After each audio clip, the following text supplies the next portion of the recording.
So I've been writing as a hobby for more than 5 years now. I think probably 6 or 7 even. Oh my god, that is crazy to say. But I have been writing as a hobby for a long time. I've completed a total of 4 first drafts. I've completed 1 full novel that I consider to be absolutely finished up to its last version and draft. And I currently also have 1 more draft that is not finished but sits at 100,000 words, and that is very close to being finished. So close to being 5 full first drafts. I predominantly write within the sci-fi and fantasy genre. And by fantasy I mean mostly urban fantasy or paranormal rather than epic fantasy. And over that time, over these last few years, I think I have honed my craft enough that I know what I really enjoy using in terms of tools, in terms of craft books, in terms of anything that helps me write a book to completion. So I thought I would give you the download on what my most used writing tools are.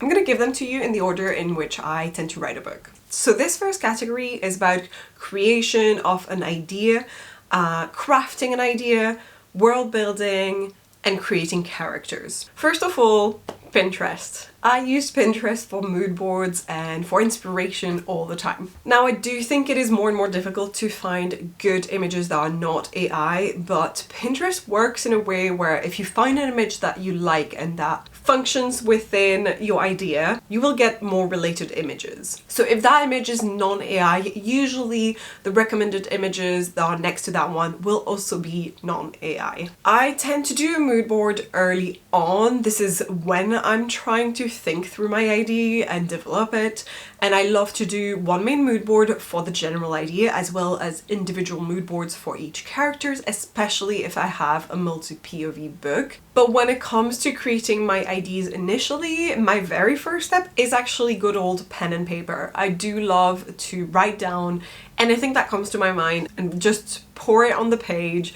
Whatever order it comes in, anything that is related to the idea, I find it quite useful. I don't do it for every single idea, but I did do it recently for Rules of Survival. That's where I started, and then I took a picture with my phone and put it on a Notion page where I developed more of the idea.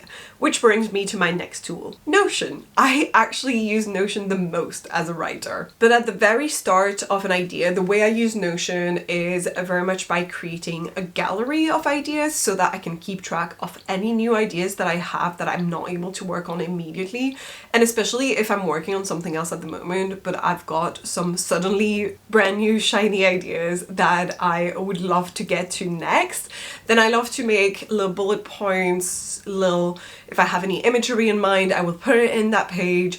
These are just one individual singular page for each book idea that I've got, and then as I start developing the idea more, I make the page into a full-blown story bible, and I keep track of all of my story bibles individually, but each of these will have some world building and some character creation information. I do have some videos on how to make story bible in Notion, and I plan on making more this year, so feel free to subscribe to my channel if that is of interest to you. And then finally, when it comes to world building, etc., my go-to craft books are first of all these books by Timothy Hickson, which are about world building. They're called On Writing and World Building.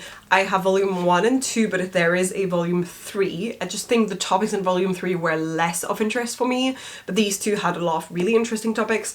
On the back it says what the topics are. So here's for volume 1 and this is for volume 2, but I will leave the links down below for all of these tools and craft books that I use. I also would definitely recommend going to see his YouTube channel, because originally Timothy Hickson started as a YouTuber, I think, and it's called Hello Future Me, and it has a lot more videos about anything to do with writing and writing ideas and world building. And then other craft books that I like to use at the beginning when I'm thinking through an idea and developing the world building can be specific to the world itself that I'm trying to build. So for instance, Project Snowstorm, I'm inspired by Empires Falling, and I'm currently reading a book on the Habsburgs. I also have this book called House of Lilies that is about the Capetian dynasty, so I have a few books that are related specifically to the world that I'm trying to world build. And the same goes for sci-fi. I did read Putting the Science in Fiction when I was writing Space Princess Project.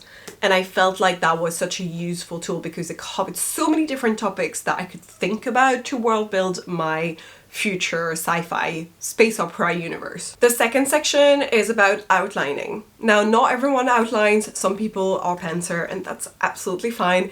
If you don't think you need any of these, feel free to skip this section, but you might use them while pantsing. When it comes to outlining, there are two craft books that I like using the most.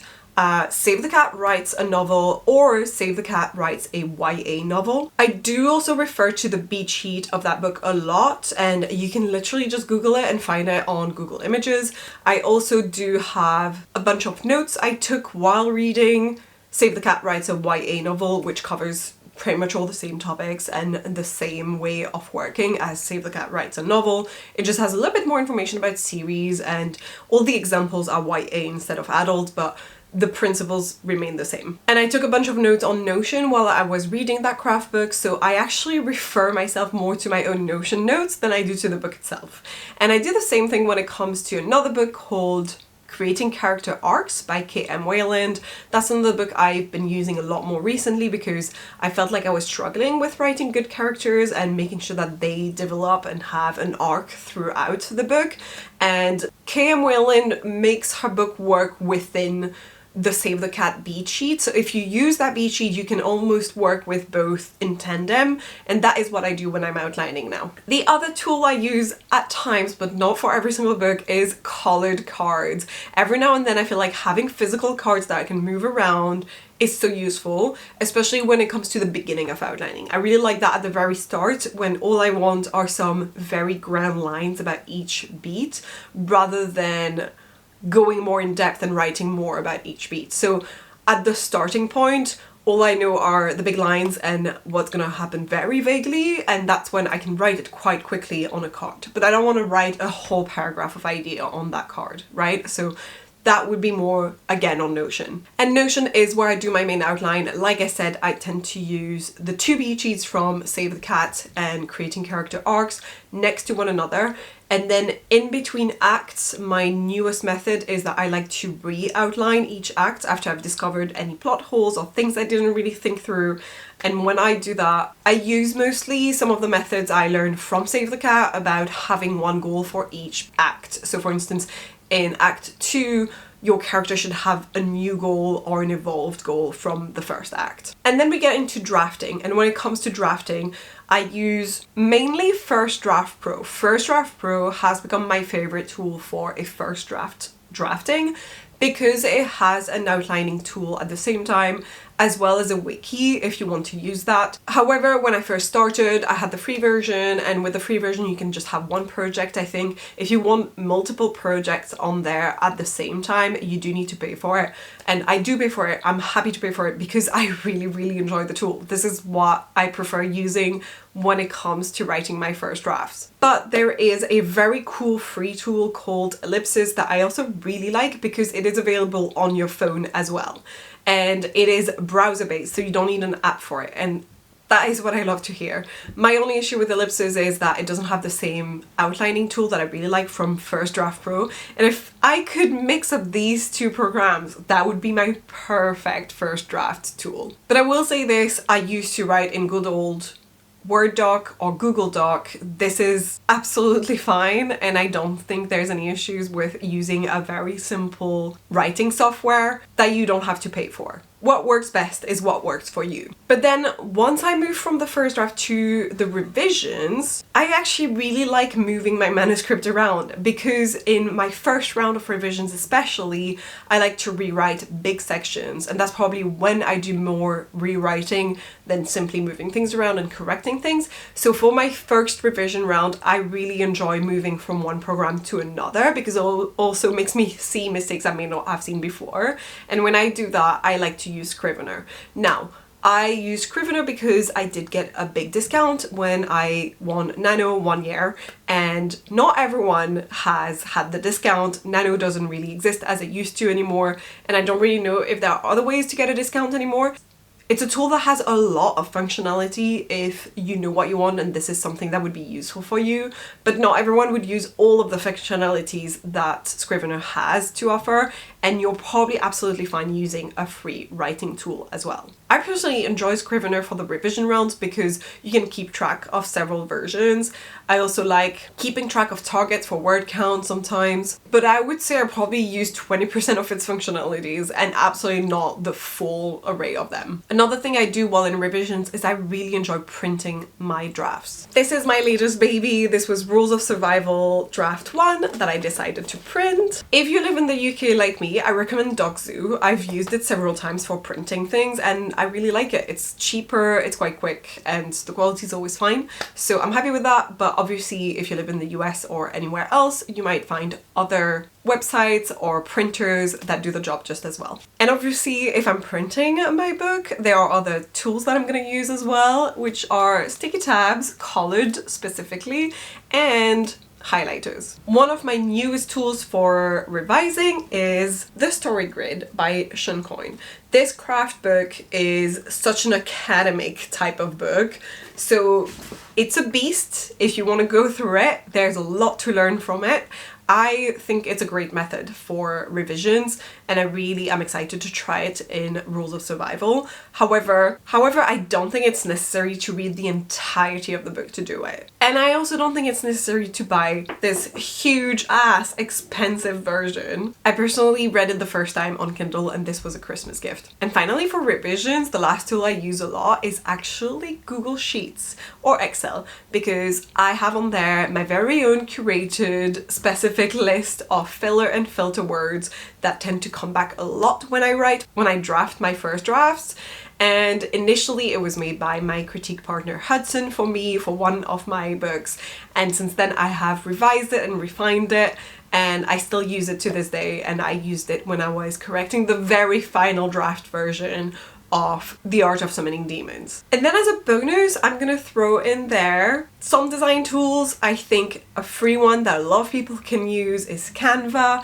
I'm personally a graphic designer by day, so I tend to use Illustrator and Photoshop and InDesign, but you can use Canva to do a lot these days, and they do have Affinity, which amazing. I think that could absolutely replace any of the Adobe Suite programs, and if you're using it to create your own covers like I am, that's a great tool to have. I think a lot of the tools that I've presented to you are things that you have to pay for, but there are so many ways to get free information out there. Another one that I could recommend is actually Brandon Sanderson's course that I watched in its entirety this year for the first time. It's on YouTube, it's free. There's also a lot of videos of people using Save the Cat to analyze a book, or even to do their own method of Save the Cat outlining. And there's a few other methods out there that are for free, available and accessible to anyone. Similarly, anything that I pay for when it comes to drafting or revising, like First Draft Pro or even printing my book, all of these things are skippable and are things that you can get away without doing. Most of the time, your best writing tool is going to be yourself and investing time and basically spending time learning new things. But all of these have been curated over a few years by myself for myself, and these are the tools that currently work for me, and I think they might still evolve anyway, so at some point I'll have to redo a new list. Still, I hope that you enjoyed this video, and if you did, leave a like, and I will see you guys in the next one.